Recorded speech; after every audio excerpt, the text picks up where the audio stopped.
একটা অভ্যেস হয়ে গেছে মানুষের, জানো তো, যেহেতু ভালো অভিনয় ভালো ছবি সেই অর্থে দেখতে পাচ্ছে না, যেহেতু মানুষ নিজেই ইম্যাজিন করছে বেশি।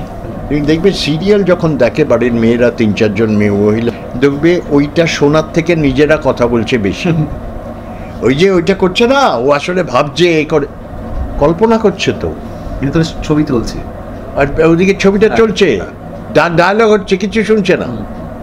এবং এই যে আমি এরকম তাকিয়ে রইলাম, এই দেখো ও ভেতরে ভেতরে ভাবছে এটা ওটা, ও আন্দাজ করছে। তার ফলে অভিনয় করতে আমাকে তো হচ্ছে না, কারণ অভিনয় তো করতে পারি না আমি শুধু তাকিয়ে থাকবো। ডিরেক্টর বললো তুমি তাকিয়ে থাকো, ব্ল্যাঙ্ক, ছবিটা তুললো, এবং তার 1000টা মানে দর্শক করছে, 1000টা দর্শক মিলে, যার ফলে স্ট্যান্ডার্ডটা কমছে। স্ট্যান্ডার্ড, তুমি যেটা বলছো, স্ট্যান্ডার্ড চলে যাচ্ছে। আর ওই ছোট ফ্রেমের মধ্যে আমি দেখতে পেলাম কি না পেলাম, আমি তো নিজে কল্পনা করি। তা না হলে তুমি বলো না যে সিরিয়ালে যে জিনিসটা এসছে এটা কেন, সেটা হচ্ছে স্বগতোক্তি। এত স্বগতোক্তি, এবং সব থেকে মজার কথা হচ্ছে, তুমি আমি বসে আছি, ও দাঁড়িয়ে আছে, এখানে আমি ক্যারেক্টারটা ভিলেন, আচ্ছা দেখি তোমার দেখিয়ে দেবো, এটা মুখোমুখি করলাম, কেন কি করে হয়, এই লোকটা তাকিয়ে আছে আমার দিকে। এই যে এই স্বগতোক্তিটার দরকার হচ্ছে, তার কারণ হচ্ছে মুখের এক্সপ্রেশন দিয়ে, চোখের এক্সপ্রেশন দিয়ে বার করতে পারছে না। আর একটা হচ্ছে চিত্রনাট্যকারের দুর্বলতা, সে সিচুয়েশন এমন করতে পারছে না যাতে ওটা মনে হয়। সুবিধা আছে, এই যেমন আমার অভিনয় করতে গিয়ে কত আমার বন্ধু বান্ধব আছে যারা, বা কো অ্যাক্টর আছেন, বা যে সমস্ত আমার অভিনেতা বন্ধু যারা অভিনয় করেন, তাদের তো দেখি কোনো বিশেষ বিশেষ চরিত্রে তারা যখন অবতীর্ণ হয় তখন তাদের অ্যাবসেসগুলো দেখি আমি। কোথায় একটু লিমিটেশন আছে সেগুলো দেখতে পাই। যে কেউ হয়তো তোতলাচ্ছে, বা কেউ খুঁড়িয়ে চলছে, বা কেউ মাতলামি করছে, যে ম্যানারিজমগুলো থাকে একটা, সেগুলো বুঝতে পারি। যে তারপরে ধরো আঞ্চলিক ভাষায়, আঞ্চলিক ওইটা করতে গিয়ে দেখাচ্ছে ওটা, এটা এমনই না, ওইটা যতক্ষণ না পর্যন্ত এইসবগুলো যতক্ষণ না পর্যন্ত ডেফিনেট সম্পূর্ণ আসছে, অ্যাটলিস্ট 10-এ 9 9.5 না হলে পারফর্ম করতে নেই। কারণ ওইগুলো মানুষ ধরবেই, কারণ যারা ওইখানেই ওইখানকার মানুষ যখন দেখবে, তারা ওই কথা বলতে পারে না, এর বলবে, কিন্তু ওটা না করে, সম্পূর্ণ আয়ত্ত না করে পারফর্ম করা ঠিক না। তো আমি তো ওই জন্য আমি ওইগুলো দেখি। যেমন কত রকমের মাতাল আছে, কত রকমের তোতলা আছে, খুঁড়িয়ে চলা, যে মানে এগুলো আবার ধরো যারা এরকম, যাদের এই ড্রব্যাকসগুলো আছে, তাদের পরবর্তীকালে দেখি যে এগুলো করা, তাদের কাউকে অশ্রদ্ধা করা, ছোট করা, রিডিকিউল করা, এগুলো তো সংস্কৃতি বিরোধী। সেগুলো আগে ক্ষমা চেয়ে নিয়েই করতে হয়, কিন্তু আমি করি, আমি করতে পারি। মানে তুমি আমার খুঁড়িয়ে চলা দেখে তুমি বুঝতেই পারবে না যে একটা ঠিক আছে সবল লোক খোঁড়াচ্ছে, বুঝতে পারবে না। এটা আমি না জেনে আনইনটেনশনালি একটা আমার যেটা করি, সেটা হচ্ছে একটা কোনো সেই চরিত্রের চারিত্রিক কোনো একটা জিনিস আমি ধরি, যেটা সব সময় অলওয়েজ থাকবে। যেরকম এইটার মধ্যে যেটা তুমি বলছো, সেটাতে আমার মনে হয়েছিল প্রিয়বালার আর অ্যাম্বিশন বলে কিছু, তো সেই মানুষটার অ্যাম্বিশন বলে কিছু নেই, যে যদি থাকে তাহলে তারপরে সে কিভাবে হাঁটবে, চলবে, কথা বলবে, সেটা রিফ্লেক্টেড হবে। That is how I do. যেগুলো করি আমি, একটা পার্টিকুলার জায়গা তুমি ধরে নাও, একটা ধরে নিই, এইটা আমি অবশ্য অন্য কাউকে খুব একটা বোঝাতে পারি না, বোঝাবার চেষ্টা করেছি, কিন্তু তাতে যে তারপরে ওই ব্যালেন্সটার মধ্যে থাকতে হবে, এইটা should come automatically, and if it doesn't come automatically, if it has to be worked on, then it doesn't work. Learn করা যেমন একটা প্রয়োজন, আনলার্ন করাও একটা বিশাল প্রয়োজন। দারুণ জিনিস বলবে এটা, আবার ব্ল্যাঙ্ক হয়ে যাওয়া। আমি আনলার্ন করতে শিখতে হয়েছে আমাকে, আমি আনলার্ন করেছি। আমি টেলিভিশনের অভিনয়ের জন্য যা যা দরকার সেটা শিখেছি, সিনেমা অভিনয়ের জন্য যা যা দরকার সেটা শিখেছি। অনেক প্রণম্য থিয়েটার অভিনেতা আছে যারা টেলিভিশন বা সিনেমাতে সাকসেসফুল হতে পারেন না, এটা আমার হতে একটা পারেন না। প্রশ্ন। তার কারণ হচ্ছে ওনারা আনলার্ন করতে পারেন না, Okay. আর কিচ্ছু না। আর কোনো reason নেই? ওনার যে শিক্ষা, যে শিক্ষার পরিধি, উনি যা যা শিখে এসেছেন এত বছর ধরে, সেটাকে উনি ঝেড়ে ফেলে দিতে পারেন না।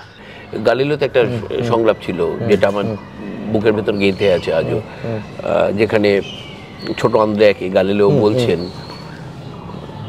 ওই ড্যাব ড্যাব করে তাকিয়ে থাকার দেখা এক জিনিস নয়, ড্যাব ড্যাব করে তাকিয়ে থাকলে হবে না, দেখতে হবে।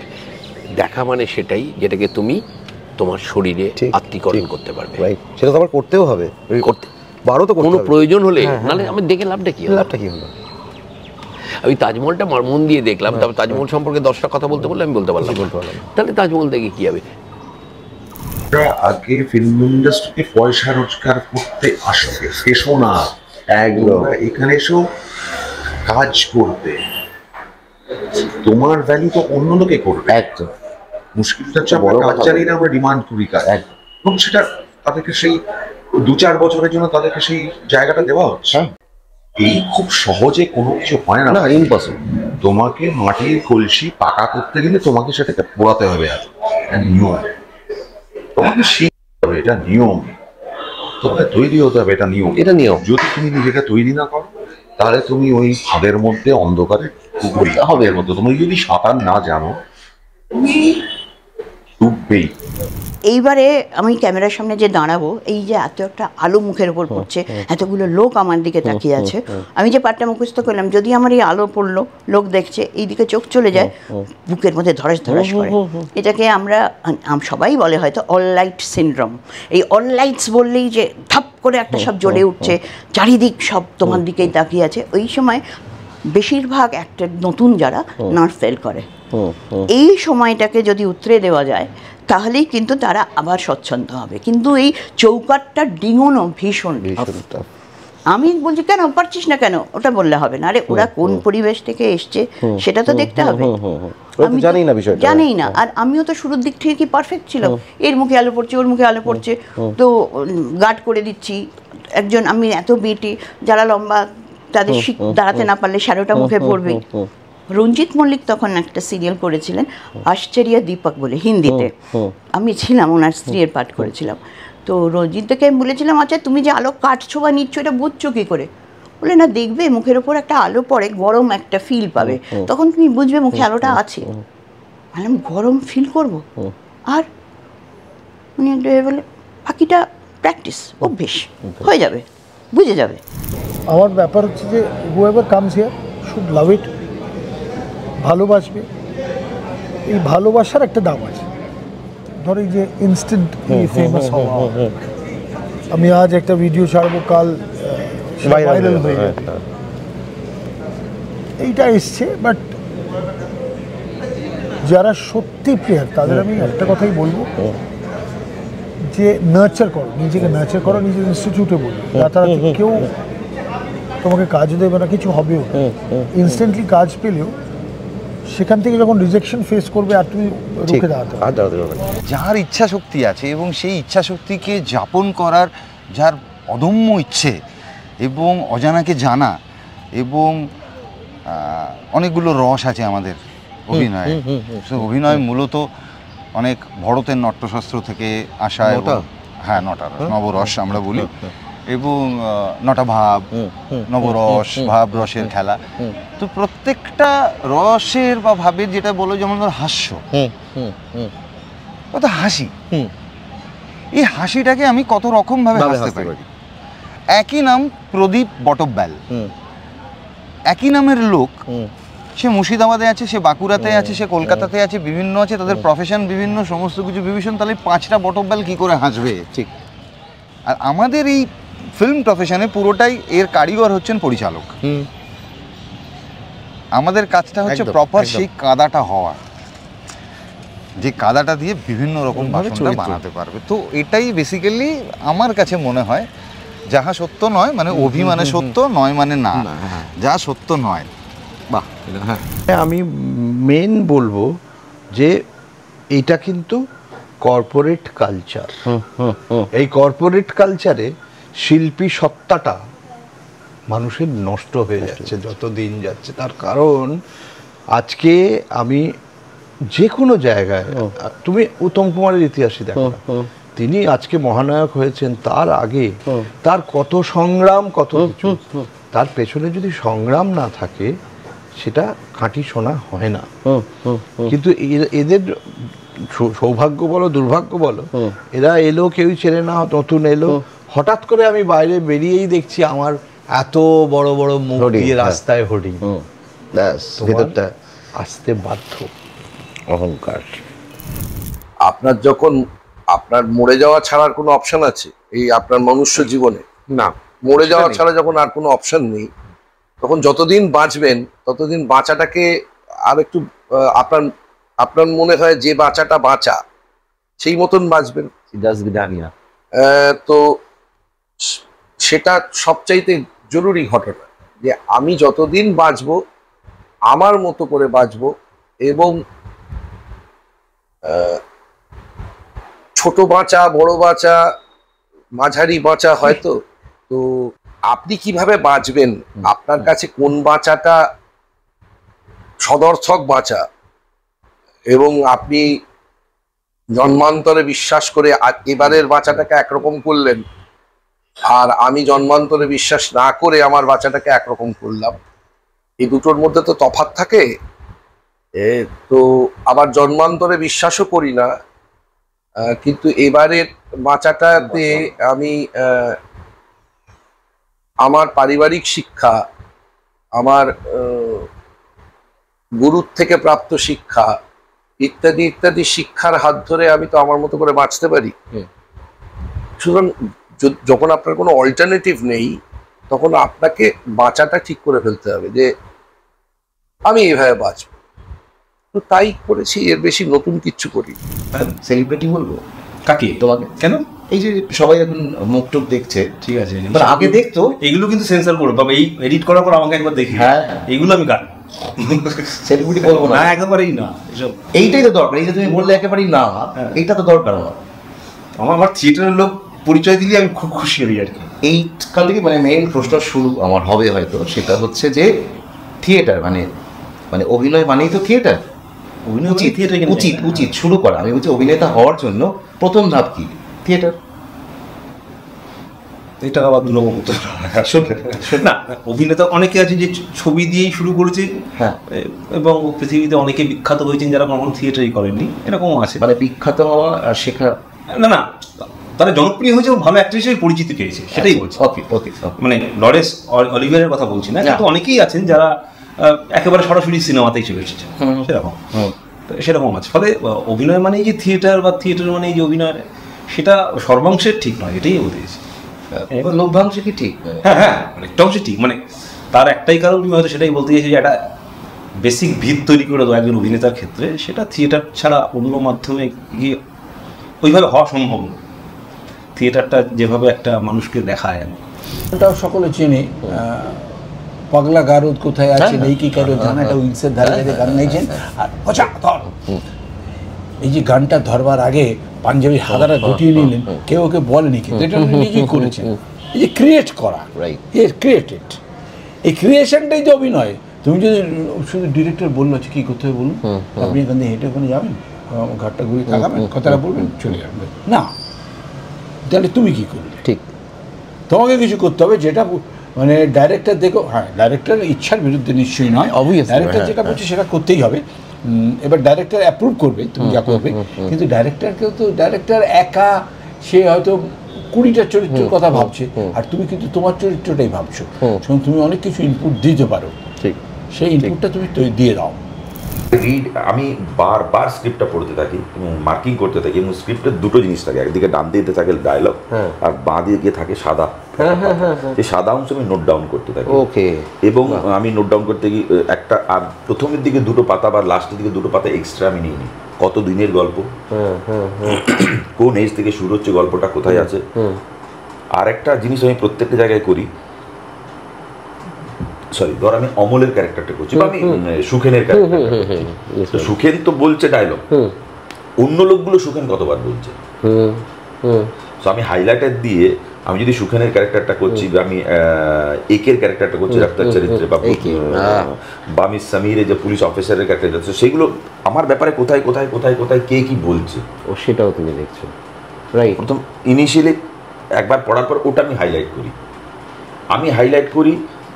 তারপর কি আমার ব্যাপারে নাম শুধু নিচ্ছে না, আমার ব্যাপারে কোথায় কি বলা হচ্ছে, ভালো বা খারাপ, ওদের পারসেপশন কি লোকটার বিষয়ে। হ্যাঁ রাইট, সেটা নিয়েই তো আমি এবারে ও বললো কি না ওরা ভীষণ সিগারেট খায়, আমি পুরো দিন সিগারেটটা ও আরে ও তো দারুণ ছোটবেলা থেকে সিগারেট খায়, ধরো একটা লেখা আছে, এবার আমার সিগারেট খাওয়ার ধরনটা দেখে মনে হচ্ছে তো নতুন সিগারেট খাচ্ছে। ঠিক ঠিক ঠিক। আবার রেফারেন্সটা হচ্ছে যে আমি কিভাবে সিগারেটটা খাবো, সেটা রেফারেন্স অন্য জায়গায় একটা লেখা রয়েছে, আরে ও তো ছোটবেলা থেকে সিগারেট খায়, তো সেইটা হতে হবে। চেইন স্মোকার, তাহলে আমার চেইন স্মোকার হলে সেইটা ঠিক ঠিক। বা কোথাও লেখা আছে ওর বাওয়েল সিস্টেমের প্রবলেম, বা ওনা এক কানে কম শোনে, কিন্তু সেটা লোককে দেখায় না, কোথাও রয়েছে আমি তো কখন বলবো না, এবারে এক কানে কম শুনি লোককে দেখান, দেখো যারা কানে কম শুনে, মানে আমি ছোট করছি না, তারা কিন্তু বুঝতে দেয় না, ওরা কিন্তু এরকম করে কথা বলে, হ্যাঁ হ্যাঁ হ্যাঁ, কারণ আমি যদি এই কানটা না শুনতে পারি আমি বলবো ঠিক ঠিক হ্যাঁ হ্যাঁ, কি কি বললে ওই ওই করে অসাধারণ অসাধারণ, বলবে না আমার এই কানে বলবে না, সাইকোলজি পুরো। হ্যাঁ হ্যাঁ, আর ultimately it's a team work, যেমন ক্যামেরার পিছনে ও রয়েছে, তুমি রয়েছে, এদিকে বিভিন্ন রকমের টেকনিক রয়েছে, সো এটা টিম ওয়ার্কটা থাকেই, বাট এটা একটা খুব চাপের প্রফেশন। এবং অনেক সিনেমার লোকজন থিয়েটার করতে গিয়ে কিন্তু পারেন। এটা আমি জানি না কি করে, কিছু মানুষ আছেন যে যারা টেলিভিশনেও, সিনেমাতেও এবং থিয়েটারেও, তিনটে মাধ্যম আলাদা, তিন ধরনের অভিনয় করতে হয়।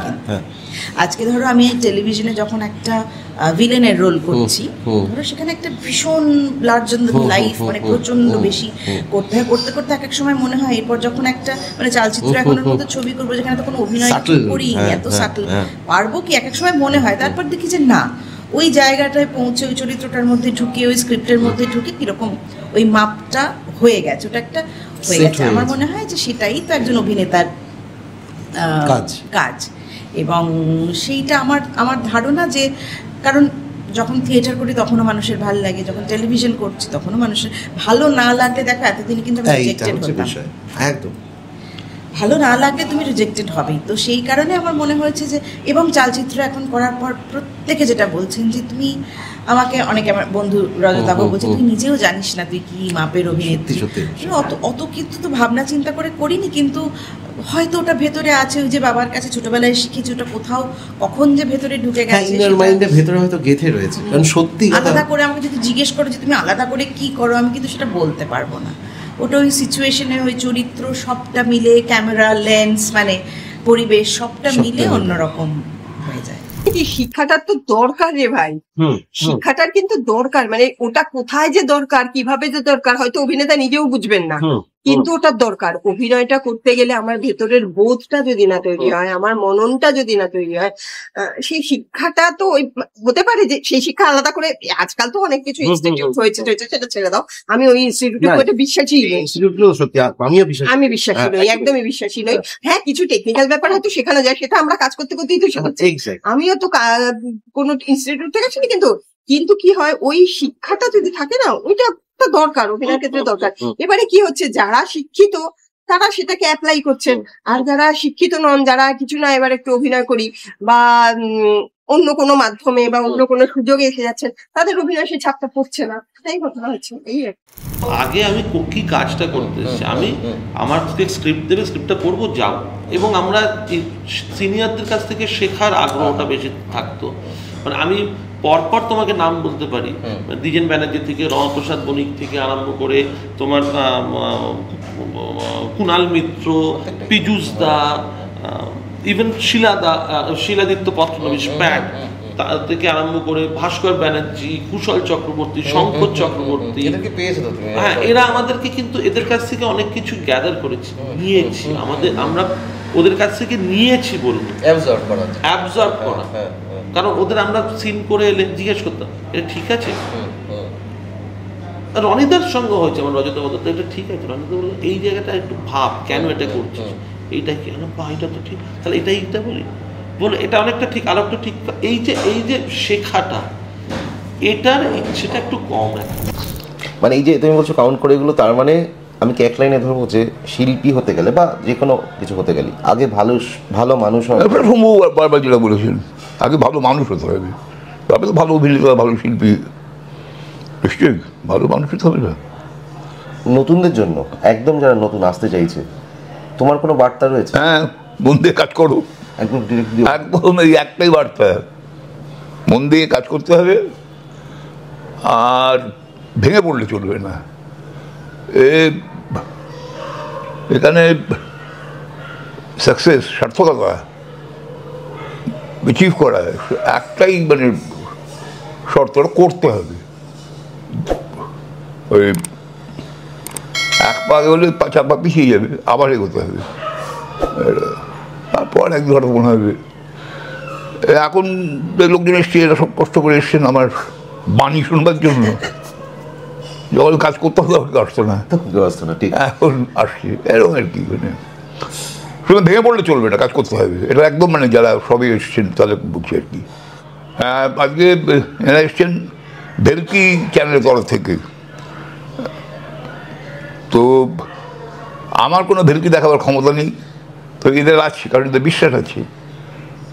আমি সত্যিই মানে সর্বান্তকরণে কী বলবো, আশা করব যেটা এদের পথ খুঁজে পাবে, অ্যাচিভ করবে, সাকসেসের দরজায় পৌঁছবে। Thank you.